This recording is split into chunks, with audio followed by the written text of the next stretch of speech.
হুসাইন রাদিয়াল্লাহু তাআলা আনহু তখন ইয়াজিদের বিরোধিতা করলেন এবং তার কাছে বায়াত গ্রহণ করতে কি করলেন? অস্বীকার করলেন। অস্বীকার করলেন। এইদিকে আবার কুফার বাসিন্দা যারা আছে তারা হুসাইন রাদিয়াল্লাহু তাআলা আনহুকে চিঠি দিলেন যে আপনি আমাদের গোত্রে চলে আসুন এবং আপনার হাতে আমরা এই খেলাফতের দায়িত্ব এবং নেতৃত্ব আপনার হাতে আমরা দিব।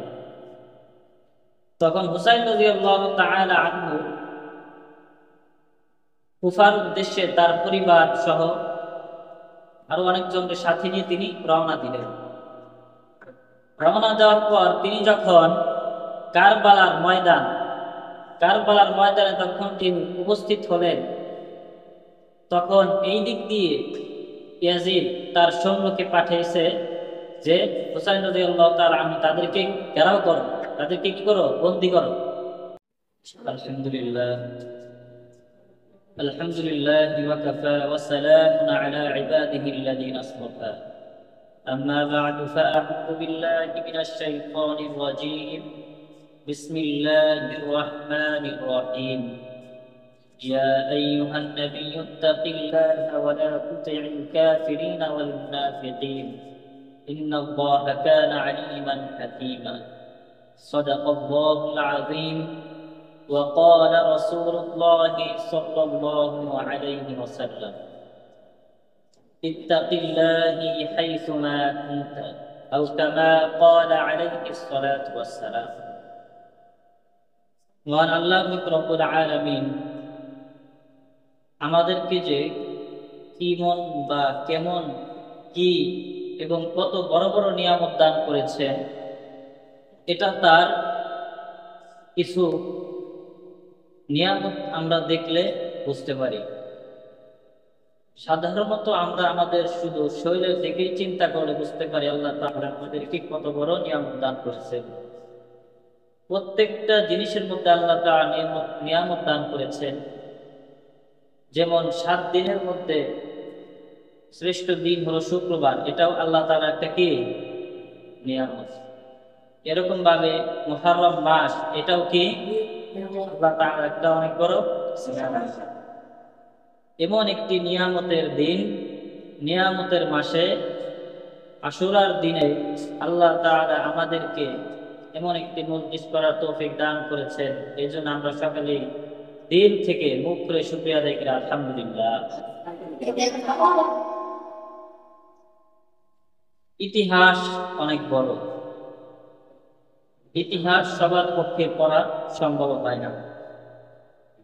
তবে আজকে আমি 10 মিনিটের মধ্যে সংক্ষিপ্ত কারবালা ও মুহররম এবং আশুরার ইতিহাস বলবো। সবাই মনোযোগ দিয়ে শুনবেন, কারণ বর্তমান সমাজে যুবকদের অবস্থা এমন, যদি তাদেরকে বলা হয় 10 জন নায়কের নাম বলতে, তারা সুন্দর করে 10 জন নায়কের নাম বলে দিবে, কিন্তু যদি 10 জন সাহাবীর নাম জিজ্ঞাসা করা হয় তারা সাহাবীদের নাম বলতে পারবে না। কথা বলেন ঠিক কিনা? এই জন্য আমাদের ইতিহাস পড়তে হবে, আমাদের পূর্বপুরুষদের ইতিহাস জানতে হবে। আজকে আমাদের নবী করিম সাল্লাল্লাহু আলাইহি ওয়াসাল্লাম ও সাহাবীদের ইতিহাস না জানার কারণে বাংলাদেশে নাস্তিক দিয়ে ভরে যাচ্ছে। কথা বলেন ঠিক কিনা? এই নাস্তিক যেন মানুষ না হয়, এই জন্য আমরা যেমন মাদ্রাসায় পড়ি, কোরআন হাদিসের জ্ঞান অর্জন করি, এমনি ভাবে বর্তমান সরকারের উচিত স্কুল কলেজের মধ্যেও ইসলামের শিক্ষাগুলো ঢুকানো। ইসলামের শিক্ষা যদি স্কুলের মধ্যে থাকে তাহলে স্কুলের ছাত্ররা কখনো কি হবে না? নাস্তিক হবে না। কি হবে না? এই জন্য আমাদের ইতিহাস জানতে হবে যে মুহররমের ইতিহাসটা কোথা থেকে এসেছে এবং খেলাফতের সূচনা কিভাবে হয়েছে। হুজুর সাল্লাল্লাহু আলাইহি ওয়াসাল্লাম ইন্তিকালের পর খেলাফতের দায়িত্ব পালন করেন হযরত আবু বকর রাদিয়াল্লাহু তাআলা আনহু। আবু বকর রাদিয়াল্লাহু তাআলা আনহু দীর্ঘ 2 বছর সুন্দরভাবে খেলাফতের দায়িত্ব পালন করেন। 2 বছর পর আবু বকর রাদিয়াল্লাহু তাআলা আনহু অসুস্থ হয়ে পড়েন এবং তিনি দুনিয়া থেকে বিদায় নেন। আবু বকর রাদিয়াল্লাহু তাআলা আনহু এর ইন্তেকালের পর এখন খেলাফতের দায়িত্ব কে নেবেন? এরপরে খেলাফতের দায়িত্ব নেন ওমর রাদিয়াল্লাহু তাআলা। ওমর রাদিয়াল্লাহু তাআলা আনহু 10 বছর 6 মাস 3 দিন খেলাফতের দায়িত্ব পালন করেন। কয় মাস, কয় বছর? 6 বছর। 10 বছর 6 মাস 3 দিন খেলাফতের দায়িত্ব পালন করেন। তো হঠাৎ করে একদিন তিনি ফজরের নামাজ পড়ছিলেন। এমতো অবস্থায় অগ্নি পূজকদের একজন দাস পিছন থেকে এসে ওমর রাদিয়াল্লাহু তাআলা আনহুকে আঘাত করেন, যার ফলে ওমর রাদিয়াল্লাহু তাআলা আনহু দুনিয়া থেকে বিদায় নেন। অর্থাৎ ওমর রাদিয়াল্লাহু তাআলা আনহু শহীদ হয়ে যান। এখন আসি, ওমর রাদিয়াল্লাহু তাআলা আনহু শহীদ হওয়ার পর এখন খেলাফতের দায়িত্ব কে পালন করবে? তখন খেলাফতের দায়িত্ব পালন করেন উসমান রাদিয়াল্লাহু তাআলা আনহু। উসমান রাদিয়াল্লাহু তাআলা আনহু দীর্ঘ 12 বছর খেলাফত এর দায়িত্ব পালন করেন। তো উসমান রাদিয়াল্লাহু তাআলা আনহু যখন খেলাফতের দায়িত্ব পালন করলেন, তখন তার খেলাফতের সময় উগ্রবাদী কয়েকটি গোষ্ঠী তৈরি হয়ে গিয়েছিল। যেমন বর্তমান সময়ে উগ্রবাদী একটি দল ছিল, এই দলটির নাম কি? আপনারা কেউ জানেন না এই দলটির নাম? উগ্রবাদী যে দল ছিল আওয়ামী লীগ দল, এই দলের কথা কি ভুলে গেছেন? এই দল এমন একটি দল ছিল, অসহায় মানুষদের উপর কি করত? জুলুম করত, অত্যাচার করত।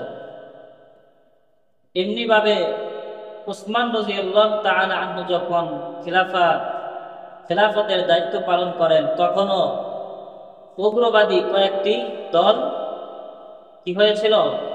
গঠন হয়েছিল। এই আমলিক সরকার থাকতে যেমন ভালো মানুষ উলামা ইকরামদেরকে কি করতে চাইতেন? হত্যা করতে চাইতেন। কি করতে চাইতেন? হত্যা করতে চাইতেন।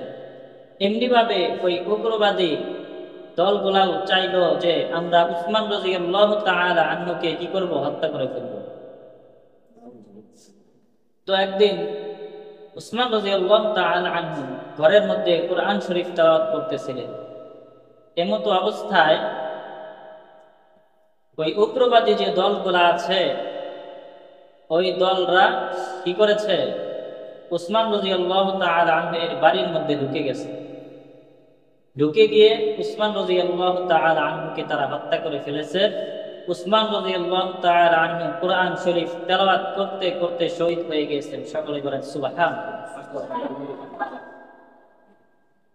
উসমান রাদিয়াল্লাহু তাআলা আনহু ইন্তেকালের পর খেলাফতের দায়িত্ব নেবেন আলী রাদিয়াল্লাহু তাআলা আনহু।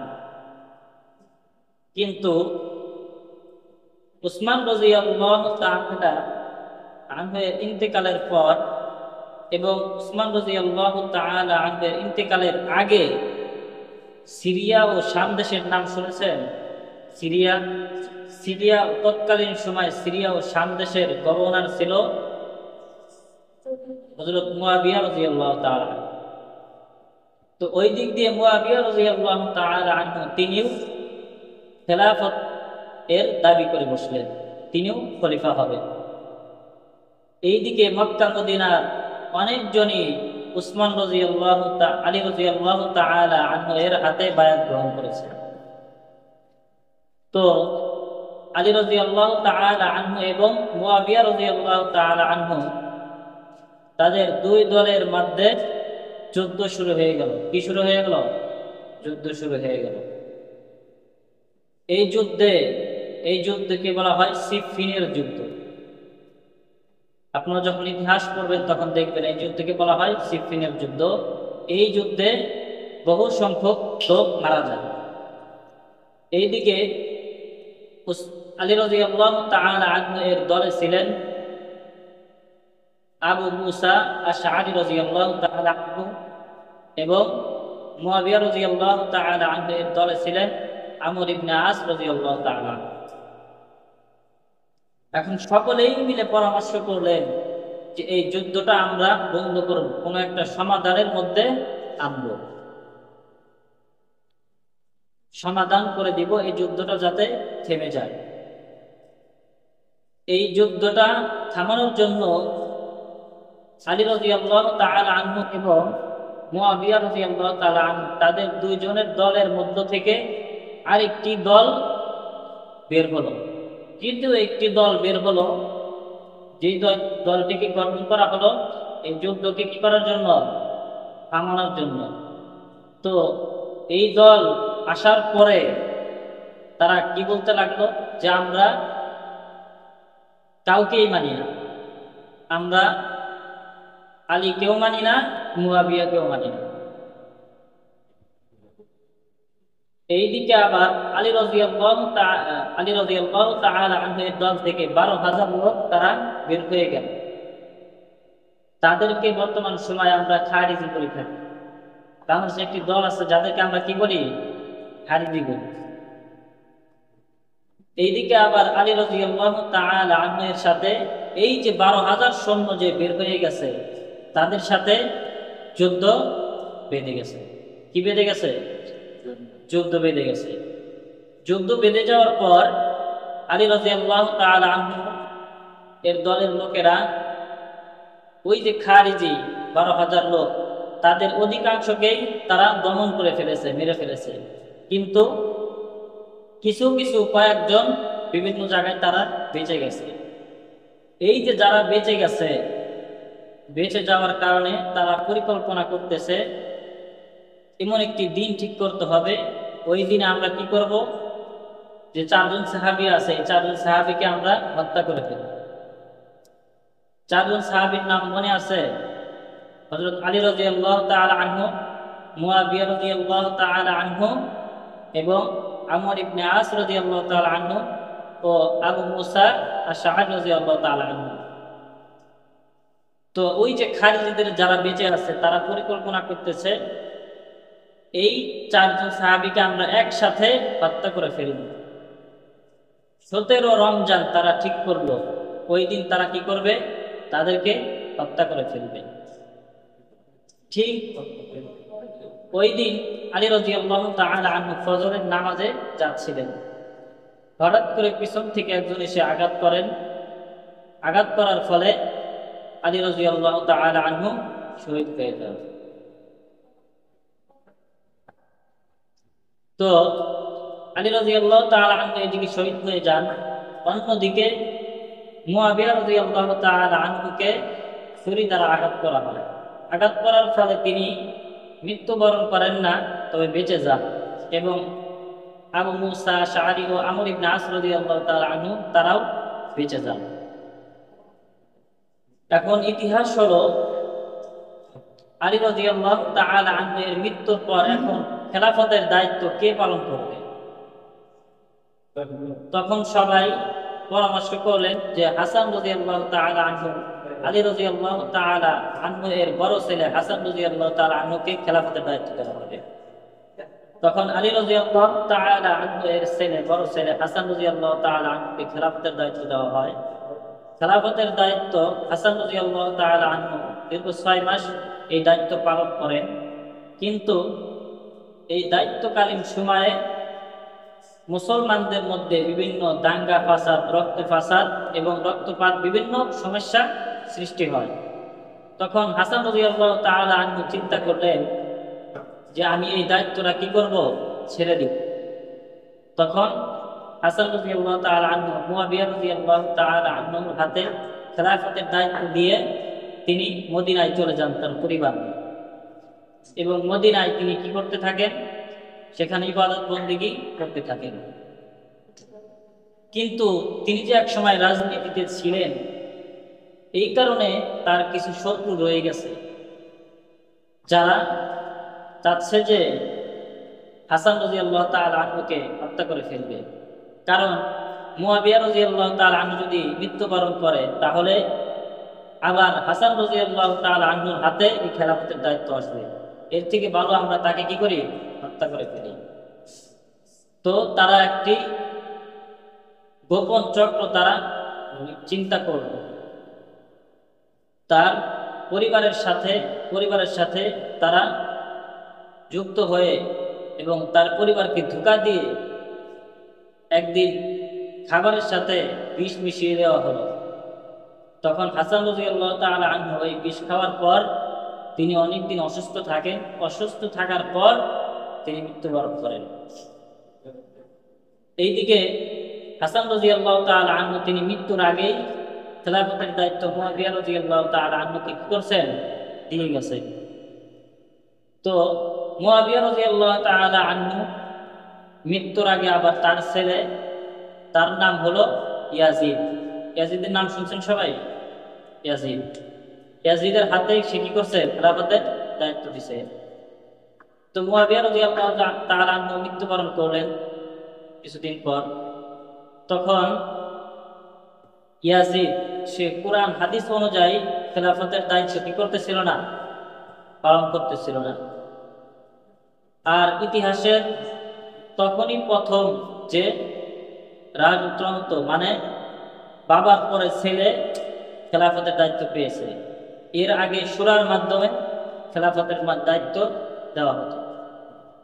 তো ইয়াজিদ যখন কোরআন হাদিসের বিরোধিতা করে, কোরআন হাদিস অনুযায়ী সে কি করতেছে না, আইন চালু করতেছে না, তখন অনেক সাহাবী ইয়াজিদকে কি করতেছিল না, মানতেছিল না। যেমন হযরত হুসাইন রাদিয়াল্লাহু তাআলা আনহু, হাসান রাদিয়াল্লাহু তাআলা আনহু কি করছেন, মারা গেছেন না? আর হাসান রাদিয়াল্লাহু তাআলা আনহু এর আরেক ভাইয়ের নাম কি, হুসাইন। তাদেরকে কি করতে বলছে, বন্দী করতে বলছে। তখন হুসাইন রাদিয়াল্লাহু তাআলা আনহু এবং তার পরিবার সহ তারা কারবালার ময়দানে তাদেরকে আটক করে রাখা হয়। সেখানে তারা 7 মুহররম তাদেরকে কি করা হয়, তাদের খাবার দাবার এবং পানি বন্ধ করে দেওয়া হয়। 3 দিন তাদের এই খাবার দাবার পানি বন্ধ থাকে। বন্ধ থাকার পর 9 মুহররম হুসাইন রাদিয়াল্লাহু তাআলা আনহু এবং তার সাথে যে সব সাথী ছিল তারা যুদ্ধের জন্য কি হয়, প্রস্তুতি নেয়। যে ওই যে ইয়াজিদের বাহিনী যারা তাদেরকে কি করছে, যারা ঘেরাও করে রাখছে তাদেরকে, তাদের সাথে কি করবে, যুদ্ধ করবে। তো 10 মুহররম কারবালার ময়দানে হুসাইন রাদিয়াল্লাহু তাআলা আনহু সহ 72 জন সাথী তারা শহীদ হন সেখানে। এটাই ছিল কারবালার ইতিহাস।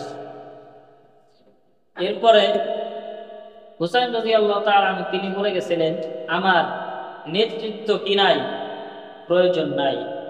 আমার প্রয়োজন হলো হক কথা বলা। কি কথা বলা, হক কথা বলা।